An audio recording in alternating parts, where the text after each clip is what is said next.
اعوذ باللہ من الشیطان الرجیم، بسم اللہ الرحمن الرحیم۔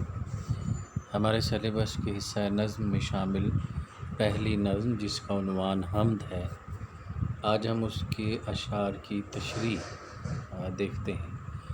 حمد کے شاعر مولانا ظفر علی خان ہیں۔ اس کا پہلا شعر پہنچتا ہے ہر ایک مہکش کے آگے دور جام اس کا، کسی کو تشنہ لب رکھتا نہیں ہے لطف عام اس کا۔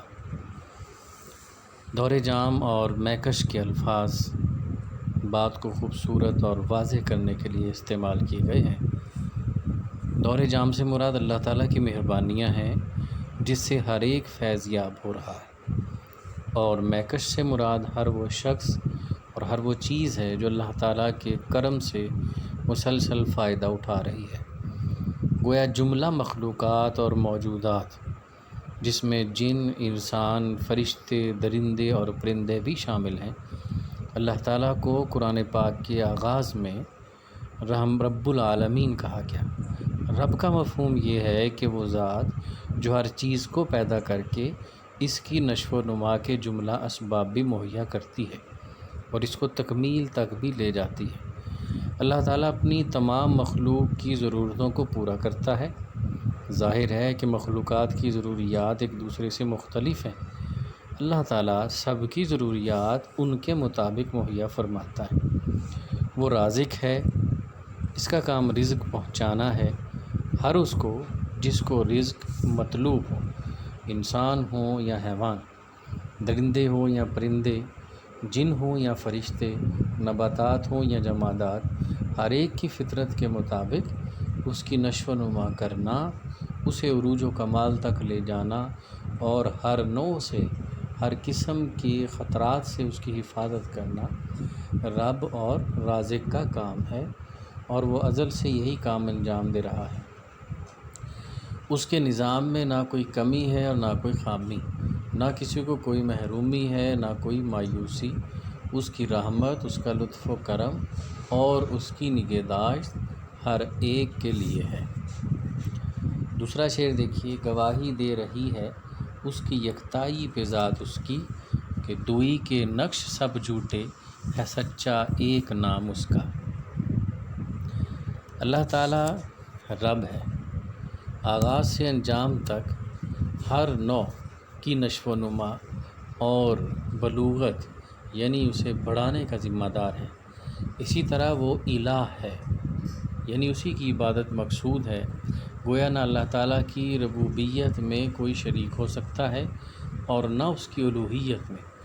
ہر طرح کی حاکمیت اسی کو زیبا ہے، اسی کا در ہر سجدے کے لیے ہے اور اسی کی بارگاہ میں مانگنے والوں کے ہاتھ پھیلنے چاہیے۔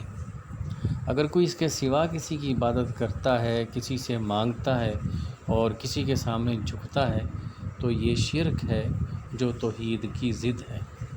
ایک اللہ کی ذات اور اس کی صفات اس حقیقت کی گواہی دے رہی ہیں کہ وہ واحد ہے، اس جیسا کوئی اور نہیں۔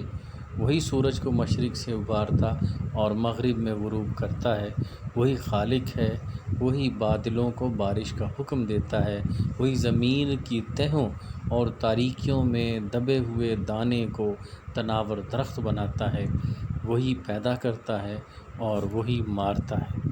شیطان جب انسان کو گمراہ کرتا ہے تو بعض اوقات خود خدائی کا دعویٰ کر بیٹھتا ہے، مگر یہ دعویٰ کر لینا تو آسان ہے، مگر اس کو نبھانا اور ثابت کرنا مشکل ہے۔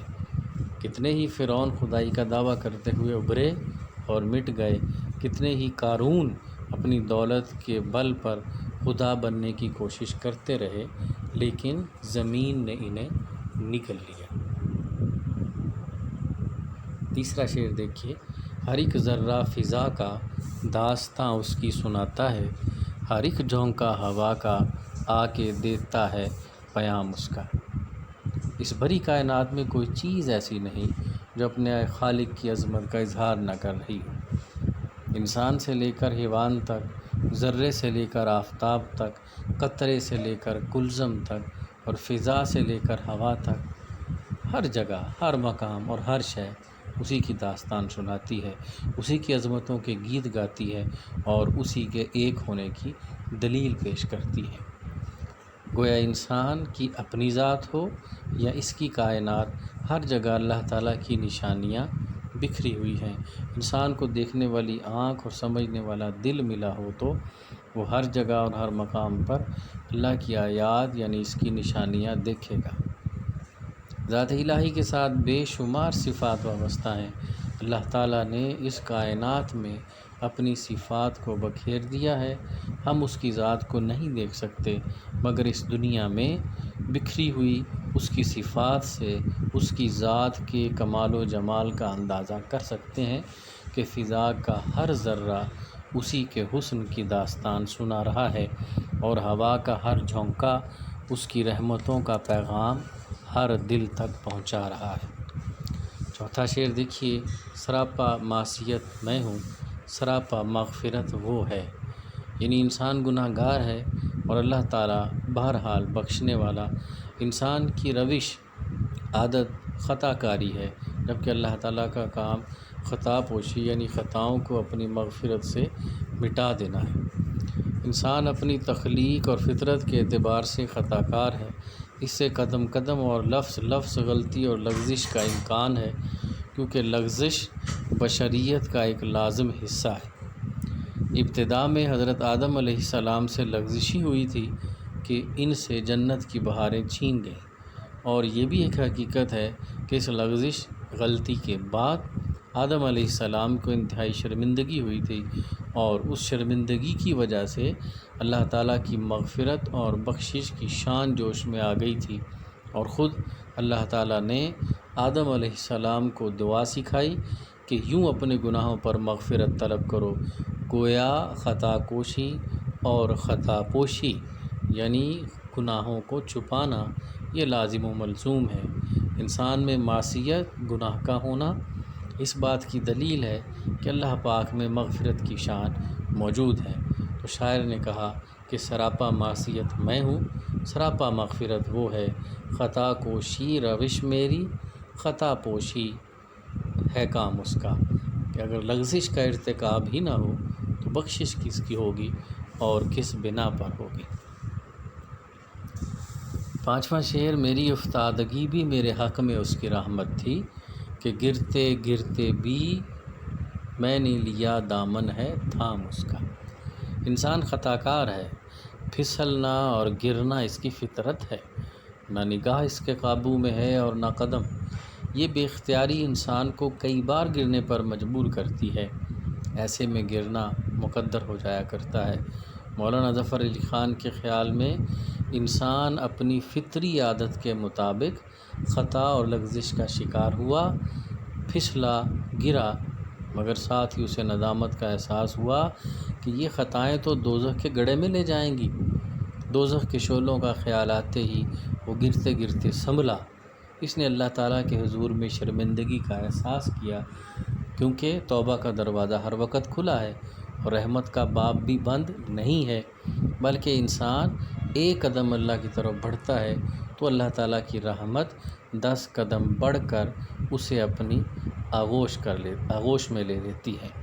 تو شاعر نے کہا کہ میں اگر خطاؤں کا شکار نہ ہوتا تو اس کی رحمت کا دامن تھامنے کی سعادت نصیب نہ ہوتی، اور یہ بھی اللہ تعالیٰ ہی کا کرم ہے کہ اس نے ندامت کے احساس کو بیدار کیا، توبہ کی توفیق عطا کی، اپنی رحمت کے دامن کو وسیع کیا، اور میں نے گرتے گرتے بھی اس کے دامن کو تھام لیا۔ چھٹا شعر، ہوئی ختم اس کی حجت اس زمیں کے بسنے والوں پر کہ پہنچایا ہے ان سب تک محمد نے کلام اس کا۔ حجت ختم ہونا مراد ہے کسی دلیل کا باقی نہ رہنا۔ اب کوئی شخص یہ نہیں کہہ سکتا کہ اب اس تک اللہ تعالیٰ کا پیغام نہیں پہنچا، کیونکہ اللہ تعالیٰ نے حضور علیہ الصلوۃ والسلام پر قرآن نازل فرمایا، انہوں نے قرآن کے اس پیغام کو دنیا والوں تک پہنچایا، اور اب قیامت تک مسلمان اس پیغام حق کو عام کرنے کے پابند ہیں، اور یہ روشنی وہاں وہاں تک پہنچے گی جہاں جہاں تاریکی ہے۔ اللہ تعالیٰ نے ہر قوم کے لیے نبی بھیجا ہے، ہدایت دی ہے، کیونکہ آدم علیہ السلام کو دنیا میں اپنا خلیفہ بنا کر بھیجنے کے بعد اللہ نے یہ ہدایت دی تھی کہ اب نبیوں کے ذریعے اس کا پیغام پہنچتا رہے گا اور اس پیغام کو ماننا انسانوں کے لیے لازم قرار دیا گیا۔